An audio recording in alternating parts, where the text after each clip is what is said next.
Bonjour les amis, ravie de vous retrouver. Ça fait un petit moment que j'avais pas édité de vidéo. Donc avant de commencer la recette, je voulais passer un grand bonjour à une abonnée qui est très fidèle, que j'aime énormément, qui s'appelle Virginie, et surtout faire un gros bisou à sa fille Baya. Donc Baya, si tu m'entends, je te fais un gros bisou. Allez, on part pour le détail de cette recette, très simple comme d'habitude et que les enfants comme Baya aimeront beaucoup. Donc en fait, ce sont des rigatoni à la sauce tomate maison, sauce arrabbiata, parce qu'elle est un petit peu pimentée.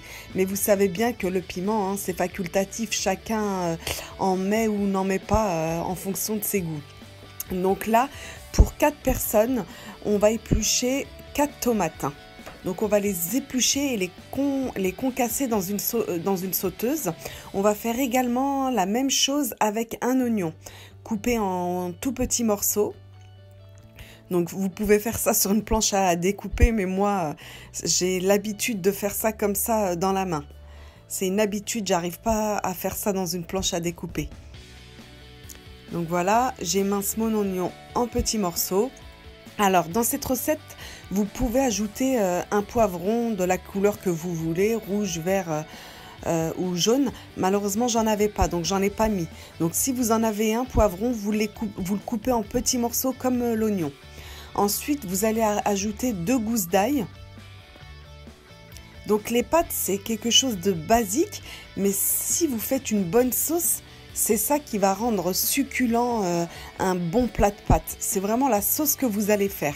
Et cette sauce tomate, elle est topissime. Donc dans ma sauteuse, je vais ajouter de l'huile d'olive, du sel, du poivre. Vous allez également mettre pas mal de basilic. Le basilic, ça va très bien avec les pâtes. Vous voyez, les Italiens, quand ils font des pâtes, ils mettent toujours du basilic. Une cuillère à soupe de paprika. Et là, ce qui est facultatif, c'est mon concentré, ma purée de piment. Ce que je mets là, c'est une cuillère à café de purée de piment. On va faire revenir ça pendant 3 minutes à feu moyen pour essayer de rendre un peu plus liquide les tomates. Et vous éteignez au bout de 3 minutes. En parallèle, je vais mettre à cuire mes pâtes. Donc moi, j'ai pris des rigatoni. Ces pâtes-là, je les trouve super bonnes, de la marque Barilla. Donc on va les faire cuire dans de l'eau bouillante. Et dans ma sauce tomate, une fois qu'elle est cuite, j'ajoute sur feu éteint un petit bouquet une dizaine de feuilles de persil. On va dire 2 cuillères à soupe. Je dis bien à feu éteint pour pas abîmer le persil. Et une fois que mes pâtes, excusez-moi, auront cuit, al dente, je précise, les pâtes c'est toujours meilleur al dente. Quand c'est surcuit, c'est pas bon du tout. Vous les ajoutez avec un tout petit peu de votre bouillon de pâtes. Vous les mettez dans la sauce et vous rallumez le feu. Donc là, vous faites un feu assez fort pour que les pâtes sautent un peu. Pendant 3 minutes, vous les faites sauter dans votre sauce tomate. Vous mélangez bien. Voilà, c'est quelque chose de très savoureux et très rapide. Et vous allez ajouter du parmesan. Ça aussi, ça donne énormément de goût. Vous mettez, moi j'ai mis 30 grammes, mais vous mettez la quantité que vous appréciez. On remélange tout ça pour faire fondre le parmesan. Voilà, on ne le voit plus, il a fondu. Il va surtout donner beaucoup de goût à vos pâtes.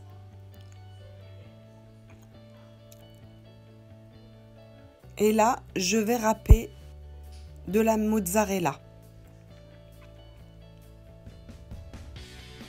Après, vous mettez ce que vous voulez en fromage râpé, mais un fromage qui fond bien dans vos pâtes. Moi, ce fromage-là, il fond super bien, donc je le mets régulièrement dans toutes les sortes de pâtes que je fais. Voilà ce que ça donne comme résultat de sauce. Il n'y a pas mieux qu'une sauce tomate maison et c'est hyper rapide. Même si vous travaillez, on a toujours le temps de faire une sauce tomate maison. Éplucher, couper des tomates, des oignons, de l'ail, c'est rapide. Et là, je ressème à nouveau d'un peu de parmesan. Et également le fromage que j'ai râpé. On le voit pas, mais il va fondre hein, dans mes pâtes. Elles sont chaudes mes pâtes. En mélangeant mes pâtes avec mon fromage râpé, ça va fondre et ça va faire comme des élastiques. Voilà, voilà. Petite recette que je fais de temps en temps, que mes enfants adorent. Je voulais vous la partager pour vous donner une idée de sauce tomate. Et cette sorte de pâte, elle est très très bonne. Hein. Vous devriez l'essayer. Hein. Voilà, la recette est déjà terminée.